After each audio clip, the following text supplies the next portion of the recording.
स्थानिक गुन्हे अन्वेषण शाखेच्या वतीने या ठिकाणी अवधान MIDC बनावट पनीर बनवण्याचा कारखाना या ठिकाणी उद्ध्वस्त करण्यात आला आहे। आपण बघू शकतो की या ठिकाणी केमिकल त्याचबरोबर दूध आणि दुधाची पावडर यापासून हे पनीर बनवण्यात येत होतं। अत्यंत बरोबर खरोखरं वाटणारं आणि खाण्यायोग्य अशा पद्धतीचं दिसणारं हे पनीर या ठिकाणी बनवण्यात येत होतं। या कारखान्यामध्ये स्थानिक गुन्हे अन्वेषण शाखेने तपासणी केली असता या ठिकाणी जवळपास 250 ते 300 किलो पनीर हे या ठिकाणी सापडलेलं आहे। विशेष म्हणजे या ठिकाणी दुधापासून पनीर बनवलं जात असतं, मात्र या ठिकाणी दुधाची पूर्णपणे फॅट काढून त्या फॅटमध्ये केमिकल आणि त्याचबरोबर दुधाची पावडर टाकून या ठिकाणी हे बनावट पनीर या ठिकाणी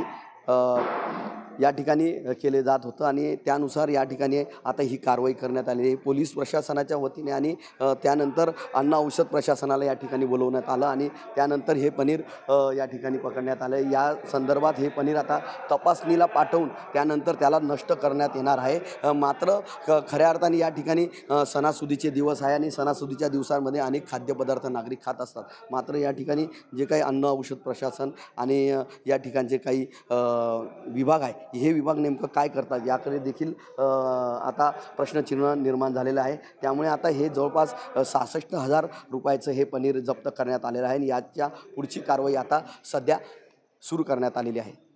मनीष मासोळे, TV9 मराठी, धुळे।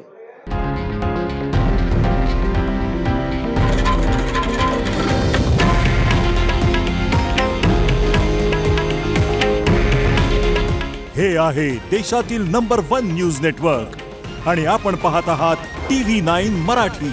काळजी तुमची, हित महाराष्ट्राचं।